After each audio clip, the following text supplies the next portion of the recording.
da Silva, que acusa precisamente a Estados Unidos y a la Unión Europea de interferir en la intervención con Ucrania. Pero todo esto se está discutiendo también en el G7 en relación a la invasión de Rusia. Por esa razón nos vamos a tratar directamente ya con Jaime Moreno, de La Voz de América, para conocer detalles de esta situación y cómo lo está abordando los líderes del G7. Adelante.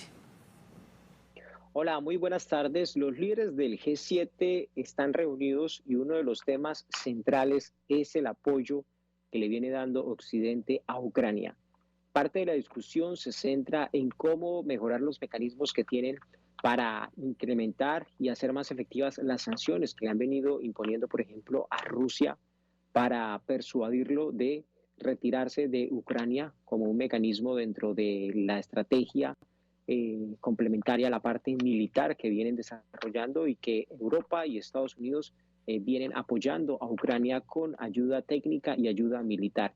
Ese ha sido el foco de esta reunión de los países del G7 de Estados Unidos, Canadá, Francia, Alemania, Italia, Reino Unido y Japón, que se desarrolla en Japón. Cómo poder establecer una mejor estrategia global para enfrentar la guerra que se está viviendo en Ucrania. Pero ese no es el único tema. El otro tema también, y que está relacionado de una manera indirecta también con Rusia y con China, es cómo estas economías van a replantear y están repensando su relación con China para futuro. ¿Cómo puede ser una posibilidad de que sigan teniendo acceso al segundo mercado más grande del mundo, que sea China, pero restringirse en ciertos sectores estratégicos, estratégicos de los cuales cuentan, por ejemplo, los semiconductores, y que Estados Unidos quiere tener su propia producción de semiconductores, la resiliencia a la cadena de suministros que se llama, y qué implicaciones tendría eso para el comercio mundial? Eso hace parte de las reuniones del G7 que podrían determinar cómo será el mundo en los próximos años, en un mundo que hasta ahora venía siendo absolutamente globalizado, pero cómo podría restringirse y llevarse, por ejemplo, a un escenario de mayor proteccionismo y de mayor resiliencia o de producción de sus propios insumos y de sus propias cadenas de suministros desligadas de China, que era como venía dándose durante los últimos 20 años. Ahora bien, Jaime, cuando hablamos también de algunas discusiones, es decir, en algún momento determinado, parte del G7, han existido algunas pues, controversias entre ambos líderes en relación a lo que ha perdurado ya esta invasión.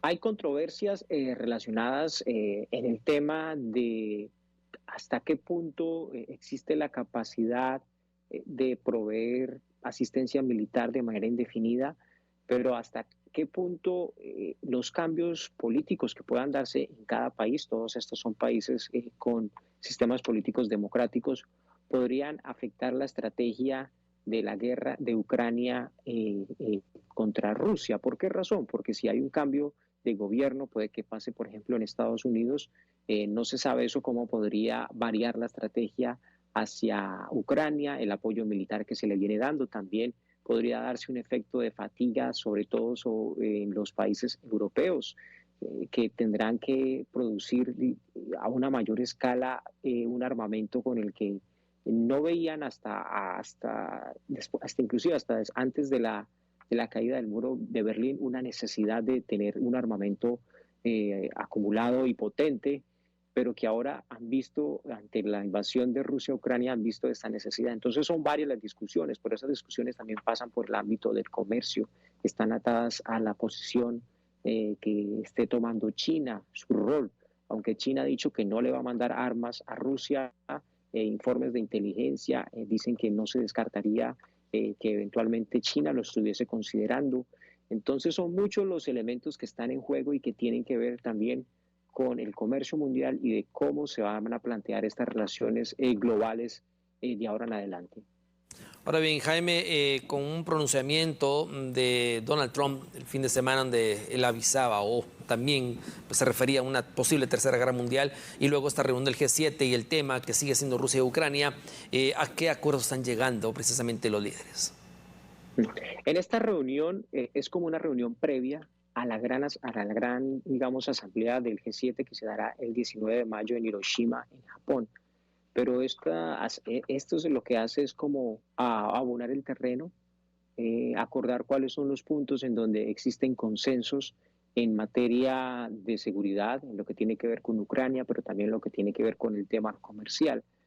Por ejemplo, hay un apoyo, y lo hemos visto evidente, de Estados Unidos y de Europa a Ucrania, pero por el otro lado hay otras discusiones que están sobre la mesa y que saltan en estos momentos. Por ejemplo, ¿qué va a pasar con todos los subsidios que Estados Unidos está ofreciendo en este momento a las compañías para que se instalen en Estados Unidos? Europa no compite con esa misma cantidad de recursos para atraer esas industrias y temen que podrían irse hacia Estados Unidos dejando en desventaja a la Unión Europea. Entonces son discusiones que también se están dando en el marco de estos temas que se relacionan con la guerra de Ucrania.